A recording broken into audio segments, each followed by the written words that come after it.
Hello, my name is Ethan, and welcome back to another episode of Path of Exile, Archnemesis League 3.17. In this episode, I'm going to be going over massive changes to the build, of like how you can upgrade and scale the build, things I've known from before, and then also just improvements we can make now with more investment. It's not that what we did at the beginning is bad. You get more money, more power, and then I can also show you really cool stuff I've done. I want to go through all the gear changes, all the stuff. This is a build diary, so I hope you guys enjoy all the changes. So I first wanted to start it off with people ask about the flasks, and so these are flasks because of Mageblood, and they want to know what they would use if they didn't have a Mageblood. So I'd say granite, jade, quartz, quicksilver, and you want increased duration prefix or gain charges when hit. And then you can go for suffixes that are useful, like move speed, maybe regen, maybe shock immune if you don't use purity of elements and you do the cannot be frozen, which is an upgrade you can make instead of using purity of elements if you can cap the resistances, maybe increased armor, increased evasion. There's tons of options. I wanted to start off with the Flasks upgrade. Let's see if we can get 60 likes on this video in one day. Thank you guys for all the support. I really appreciate it. In the passive tree, I wanted to get more damage, more minion survivability, more life, and so I realized, like before, that the skill tree isn't better than what we can do in clusters if we have the currency. So, for example, going through like sacrifice, the discipline and training, and then the grave pact. Like grave pact it alone, the single node is really good. 6% double damage is better than renewal. But the travel nodes are only 12% minion damage if you don't need the minion accuracy. And then the other thing is, this is when you can take out Grave Pact, okay?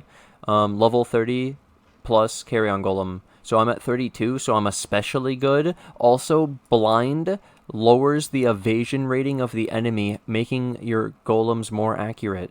So blind in the build is also a thing that helps you not need Grave Pact. Level 30 plus Golem and blind, you're good. You don't need this, and then you can just stack renewals instead. So there's tons of points saved. Then you don't path through here, and you can just get extra life somewhere else. You don't path through here, you have to get the regen and minion life somewhere else. I'll show you that in a second. And then it's just life. And then it's tons of pathing. So we save tons of pathing, and we do this pathing instead. We come out from this side because of the minion res. You can still take grave intentions. It depends on how many of the dread marches you have. That's very simple as well. I'll explain that in a second.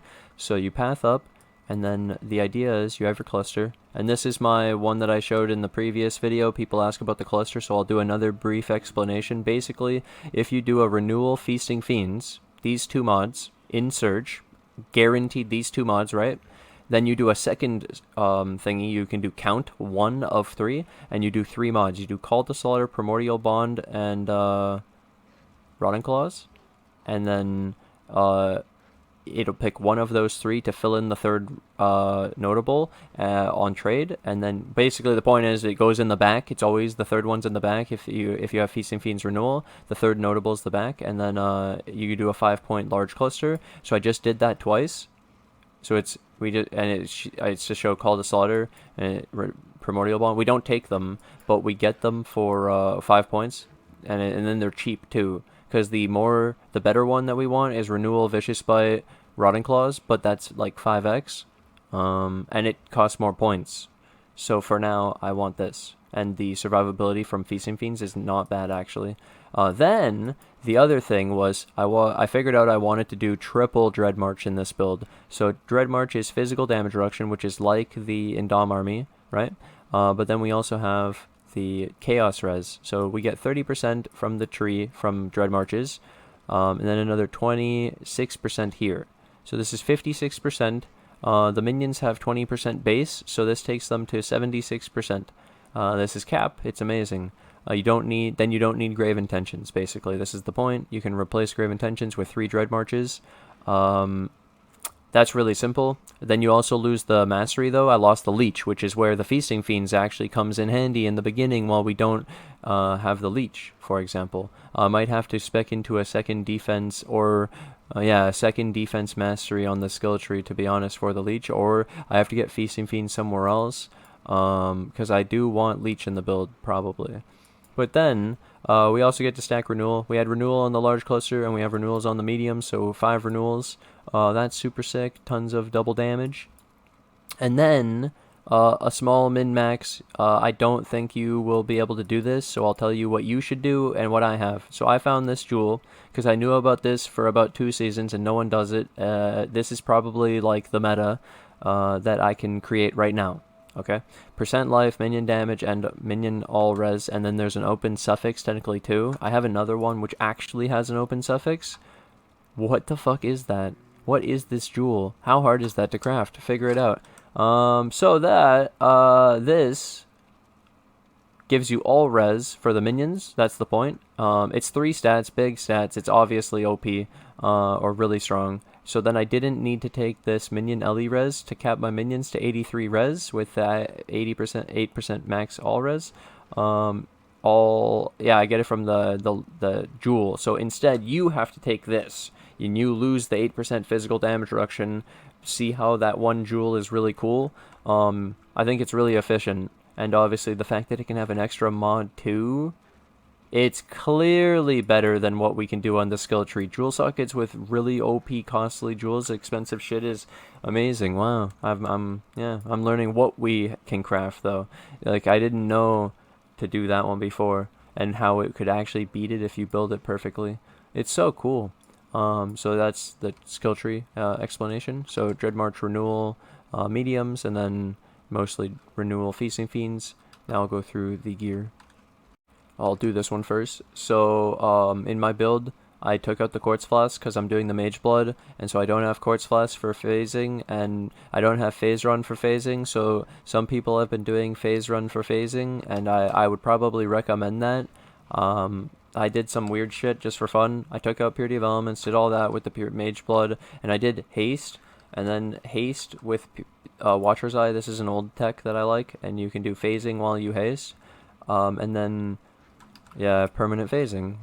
Pretty cool. I don't know. You probably could do phase run, maybe a cyclone, quartz flask. Those are my recommendations. So I'm still on cold iron points, and it's because to beat these cold iron points with wands, you have to do +2 end minion attack speed craft to open suffix. And then it's more expensive, and these are really cheap, and I don't really need to switch, and it doesn't really matter. The only reason I would switch is to get levels on the Spectre and the Zombie now, instead of the Carrion Golem and the AG, and I really don't care about that, because I got the extra levels through a helmet, and they're actually 26, so I have the 4 Spectres and the 9 Zombies without needing to switch the cold iron points, and then it's extra levels on the Carrion Golem and the Animate Guardian, which is kind of nice. And they're cheap. Yeah, it's fine. So yeah, where I'd want to switch to wands is when you can get like an open prefix on the wands and craft to the extra minion damage, and then that's a big jump, and it's worth the extra cost. Oh, let's talk about the body armor. So this is my +2, and then global defenses is cool. You can't change the sockets. That's why I had the 5 red and the 1 blue. I wanted 2 blue. I don't want to run damage on full life. I'd rather run minion damage, but I had no choice, and I've just been running this, and it's fine. And then yeah, I had to run corrupted gems, so I had to corrupt my awakened multi, and then I finally got quality on my gems, which is an extra 50 minion damage. And then something else we figured out is, well, I'm using Divergent Carrion Golem for the cooldown recovery rate. I like this better than the normal Carrion Golem, but if you can't get a 2120 of it, then just go with the normal Carrion Golem. It's probably cheaper. And then we're using this amulet now, so I think I should talk about that. So this amulet, I was using a +1 physical and life and an endurance charge. So now this is +1 to all skills, so it helped getting the +1 to the zombie and the spectre, yeah. Not just physical. That's nice actually. Immortal Call isn't a physical gem actually, so that's also a thing.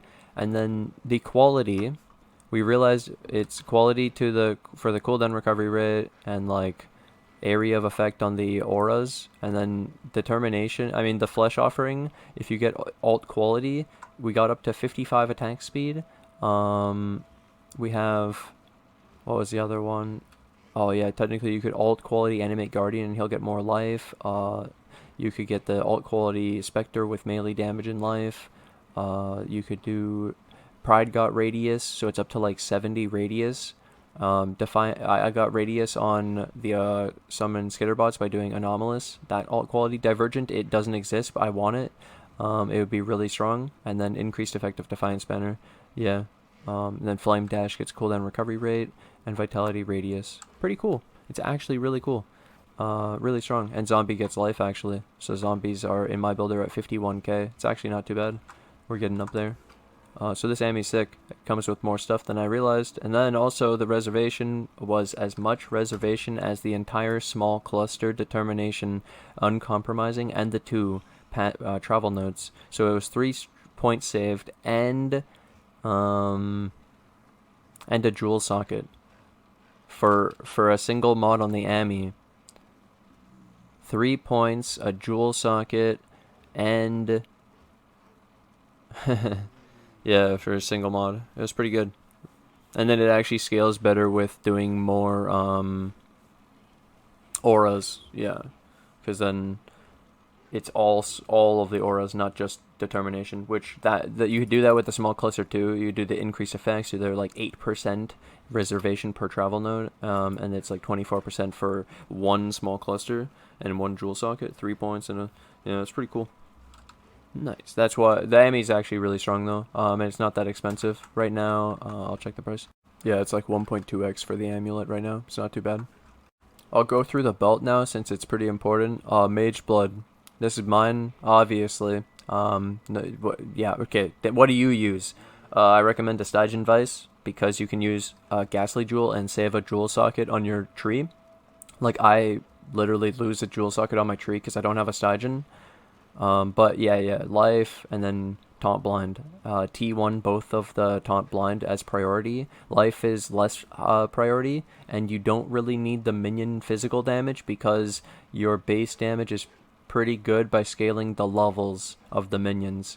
The minion damage, like minions deal 16 added physical, is better in skeletons and spiders where you don't scale their levels and they're very squishy and you use Blessed Rebirth or they're unkillable. Not for the high level minions. Yeah. Alright, so then there was a lot of questions also about what the hell am I going to do with influence gear, the chest plate, all this. I was talking about, let me do the body armor first. I was talking about the body armor, and I got to the Ami somehow, sorry.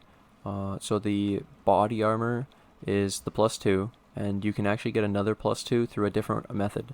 I have a video, so on my stream you type !body, and then a command comes up for how to craft the +2 body armor. You can also probably find it on my YouTube, +2 body armor, and it's Warlord or Shaper body armor, item level 80 plus, and you go for the +1 active skill gems and the +1 intelligence skill gems because it's a blue gem, and this gives a +2. You could also put an empower in the links, and then with +1 strength, it's a +2. Sorry. Well, your empower gives.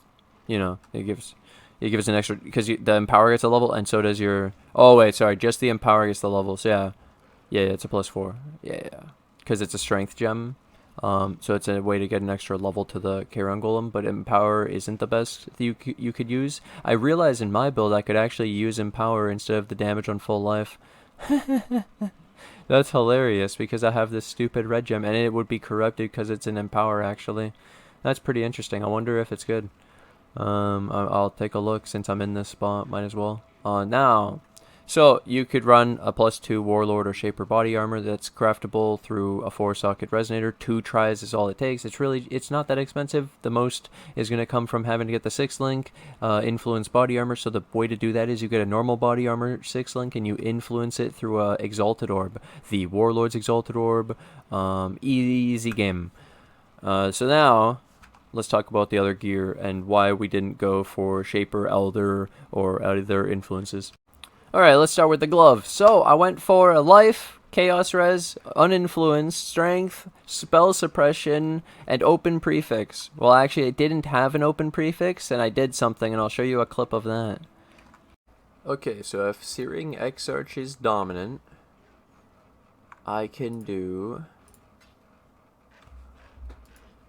So this is a greater. Okay. And now a lesser. Eldritch. Boom. Okay, so it should be greater, lesser. So Searing Exarch, greater, dominant Searing Exarch, remove a prefix. I have to remove cold to 2 attacks or fizz 2 attacks. Yes! That's disgusting. So yeah, we removed it and we crafted minion damage, and that glove is gross. So it's like a 5 mod god tier. There's like 2 T2s and then god T1s, and what the fuck? And then, okay, so then the implicits. What did I go for? Spell suppression. And minion damage! Wow, this is really good. Oh my god, how good is this? Holy shit. Okay, yep, that's obvious to me, right? What was our old glove? Uninfluenced. Yo, how does this beat that Blight glove? Yeah, get the fuck out of here. Okay, we got this. Similar. So old, I would go for, like, you know, avoid ailments and poison and bleed and all this. Yeah, now look. We got move, speed, life, spell suppression, dex, and a res. I went for dex or strength, and I went for chaos. I wanted chaos, but I didn't get it. So, well, this is what we have. And then the implicits you can go for here is I wanted move speed and life regenerate. In both of these, there's also max res, but this is what I wanted. There's also brittle ground, sap ground, all these weird grounds you can put on the ground with, yeah, running around. It's pretty funny, and they increase the duration if there's like a unique or if you're in a certain area, and those are pretty cool too. But I went for that, and then the craft is prefix, Rin's craft. So Rin from June Unveil, cannot be frozen. And it's 80% chance to avoid is what the craft shows up as, and then cannot be frozen. And then, yeah, move speed seems good. I want to also, today, literally after this video, I'm going to probably go run the lab and get the move speed enchant too. So we'll have 35, the extra 6, and then the extra 10. So from yesterday's 30, I'll be at like 50. And so I had 125, and we'll be at like 150, 160. We're getting up there. There's an enchant you can put on the belt too to get evasion for while you're phasing, and I'm always phasing, so I should always have extra evasion rating, which gets boosted by the Defiance banner, which just seems good. And because I'm using evasion based gear now, because I tried to get spell suppression, I actually have evasion without running a Jade Flask, so that's kind of cool too. So then we have the helmet. I switched the enchant. I was going for like 4 different enchants. I tried Carrion Golem. There's not a single Carrion Golem item level 85 evasion based helmet in the game. There was no item level 85 haste reservation efficiency. So I went with Skitterbutts. That's why this one. There was other ones. They're not available. I just went for what I could buy. And then what I did is I crafted this with a Chaos Essence for 21 to 25 Chaos. I hit Spell Suppression T4, and I hit T2 Minion Gems, which I felt really lucky, and then I crafted Life. Pretty sick. And then I use the things on here too, the 2 different the 2 different currencies. I didn't mention the currencies, how you do it. Here's the 2. I showed it actually of how you add them, but so there's lesser, grand, then greater than grand, and then the x whatever. So you can see I did mostly grand and greater. I didn't go too crazy. I wanted, yeah. They're expensive. They're kind of expensive, like 4 to 5C, 3, 5C. I don't know. So then on the helmet for Eater of Worlds, you can go mana reservation, efficiency of skills, and for the Searing Exarch, you can go minion life. Pretty cool. That's really cool. Then technically you could get minion life without needing to be near a unique enemy, but I figured when I saw this, I was like, well, that should be good enough, right? That should work. Like, I've tried to go for the consistent ones that should be good enough, like the while a unique enemy is there, I get extra damage. That seems like when I would need it, like the extra life. That seems good. And then the other idea would have been, instead of this, you would have to get an item level 85 Elder Helmet with the enchant, with evasion base, and it wasn't a thing, dude. Everyone enchants bone helmets, and there's no evasion bases, bro. So yeah, So that's a thing. I could add influence to a base and then change the influence with my harvest crafting because I already have the crafts to change the helmet rarity or influence, but I didn't want to spend all that currency, and I figured actually this is cheaper. I could craft it myself and it would be still pretty good, and +2 instead of going for minion life, and then we could still get minion life through the helmet implicit, and the mana reservation is like another influence modifier without being influence, and then we lose the bone helmet implicit, but we wouldn't have the bone helmet implicit if we were going an evasion base anyways, if we're going for spell suppression. So we got an extra 11% spell suppression, which I think is insane because that's equivalent to 165 dexterity with Magebane, and you have to have Magebane, which is insane, or I'd have to get reflexes, and this is 10%, like, it's insane. Then there's this one, 12% with prevent 3% of suppressed damage, like, yeah. Spell suppression's pretty sick. So now you wonder, what are you at? I got it to 63, without a shield or a chest plate. Seems pretty cool, actually. We might get there. Since I have max spell suppression boot and glove, and now half on the thing, and then you have the free spell suppression from the glove, actually, that I figured out, and that's not even the highest. I think you can get 12%, maybe even more. That just might be the one that's like usable with my currency, and I could get T6 and it'd be even higher. But either way, these are fucking crazy upgrades. It's really sick, and That pretty actually sums up the build overall. There's just one more thing. People ask about the Animate Guardian. The Animate Guardian is now the expensive Animate Guardian. So he is the Kingmaker. He's got the garb of the ephemeral, so no crits. So we have the Kingmaker. We have the garb of the ephemeral. And he is also windscream unique boot for the extra curse. He has a curse glove corruption. Glove corruption that gives him curse, and he also has the helmet with Elder 85 nearby enemies take 9% increased physical damage. And then I also remembered, because of all this extra mana reservation, like the helmet enchant and the implicit on the helmet, I was able to actually be 127 with 203, so I don't even need the eldritch battery anymore.